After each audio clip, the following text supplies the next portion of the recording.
Hello viewers, আসসালামু আলাইকুম। আশা করি সবাই সুস্থ আছেন, ভালো আছেন। আজকে আমি তৈরি করে দেখাবো পুঁটি মাছের রেসিপি।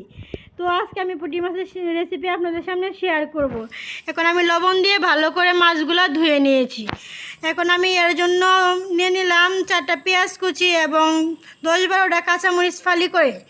অপর সাইডে একটা পাতিল বসিয়ে দিয়েছি। এখন দিয়ে দিব অল্প একটু তেল। আজকে আমি ছোটো মাছ রান্না করব, তাই তেলের পরিমাণটা একটু কম দিয়েছি, কারণ ছোটো মাছের মধ্যে তেলের পরিমাণটা কম দিলেই ভালো লাগে। এখানে দিয়ে দিলাম একটা পেঁয়াজ কুচি দিয়ে আমি এটা গোল্ডেন কালার হয়ে ভাজার পর্যন্ত আমি একটা সাইডে রেখে দেব এবং আমি এখন মাছটা তৈরি করে নেব। এখানে দিয়ে দিলাম পেঁয়াজ এবং কাঁচামরিচের মিশ্রণগুলো, দিয়ে দিব হাফ চামচ লবণ, দিয়ে দিব এখন আমি এর মধ্যে শুকনো মরিচের গুঁড়া, কাঁচামরিচটা বেশি দিয়েছি তাই শুকনো মরিচের গুঁড়াটা একটু কম দিলাম। দিয়ে দিলাম হাফ চামচ লবণ, দিয়ে দেব এখন হাফ চামচ ধনিয়া গুঁড়া, অ্যাড করে দেব অল্প একটু পানি।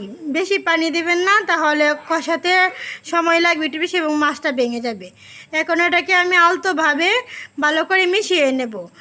একটু সাবধানে করবেন, না হয় হাতের ভিতর দিয়ে কাঁটা ঢুকে যাবে, কারণ এটা পুঁটি মাছ, এটা অনেক কাটালো হয়, কিন্তু এটা নদীর মাছ, এটা অনেক নরম, এই কারণে একটু সাবধানে রান্না করবেন যাতে ভেঙে না যায়। ভেঙে গেলে আবার কাটা হয়ে যাবে, খেতে তেমন ভালো লাগবে না। তো আমার এখন অপর দিকে পেঁয়াজটা গোল্ডেন কালার হয়ে ভাজা হয়ে গেছে। এখন আমি আগে থেকে মাছে এবং মশলার মিশ্রণ এর মধ্যে দিয়ে দিব। তো আমি এর মধ্যে দিয়ে দিলাম মাছ ও মশলার মিশ্রণ দিয়ে আমি এখন এটাকে নাড়াতে যাব না। পাতিলের এক সাইড দিয়ে ধরে একটা নেকড়া দিয়ে আমি ভালো করে এটাকে আমি নাড়া দিয়ে নেব। আমি 2-3 মিনিট কষিয়ে আমি আবার সেম এই কাজটাই করছি। পাতিলের মধ্যে হালকা একটু ধরে আমি এটাকে এভাবে করে নাড়া দিয়ে দিচ্ছি।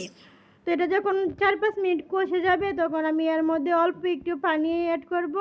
অল্প না, মোটামুটি পানি অ্যাড করব, কারণ আজকে আমি পুঁটি মাছের ঝোল তৈরি করতে যাচ্ছি।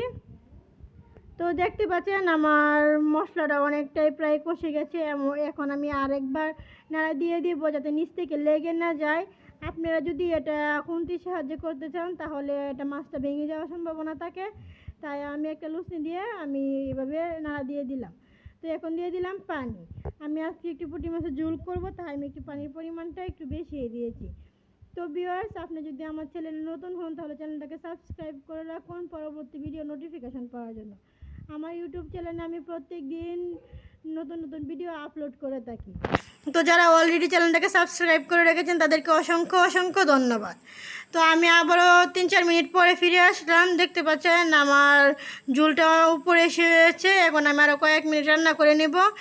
এটাকে মিনিমাম 8 থেকে 10 মিনিট সময় লাগে, তেমন সময় লাগে না, কারণ এই মাছটা অনেক নরম হয় এবং এই মাছটা খেতে অনেক ভালো লাগে। এই ছোটো মাছের স্মেলটা এত সুন্দর হয়, যারা ছোটো মাছ খায় তারাই একমাত্র জানে। বড় মাছের মধ্যে স্মেলটা পাওয়া যায় না, যাতে ছোটো মাছের মধ্যে পাওয়া যায়। তো এটা আমাদের নদীর মাছ, এটা টাটকা মাছ ছিল। তো এখন ঝোলটা অনেকটাই প্রায় শুকিয়ে গেছে। আমি এই পর্যায়ে জালটা অফ করে আপনাদের সামনে 5 মিনিট পরে দেখিয়ে দেবো তরকারিটা কেমন হয়েছে। তো 5 মিনিট পরে ফিরে আসলাম। দেখতে পাচ্ছেন আমার তরকারিটা কেমন হয়েছে। একটা মাছ কিন্তু ভেঙে যায়নি, একটা মাছ আরেকটা মাছের সাথে লেগে যায়নি, ভেঙে যায়নি, একটা মাছ থেকে কাটা বের হয়নি। দেখতে পাচ্ছেন আমার তরকারিটা মাশাআল্লাহ অনেক সুন্দর হয়েছে, খেতেও মাশাআল্লাহ অনেক মজা হয়েছে। তো ভিউয়ার্স, আপনারা এইভাবে পুঁটি মাছ রান্না করবেন, তাহলে ভেঙেও যাবে না এবং খেতেও ভালো লাগবে। তো ভিউয়ার্স, আমি আজকের মতো এখানেই বিদায় নিচ্ছি। আবারও পরবর্তীতে চলে আসবে আপনাদের সামনে নতুন কোনো ভিডিও নিয়ে। ততক্ষণ বড় সুস্থ থাকুন, ভালো থাকবেন, আমার জন্য দোয়া করুন। আল্লাহ হাফেজ, আসসালামু আলাইকুম।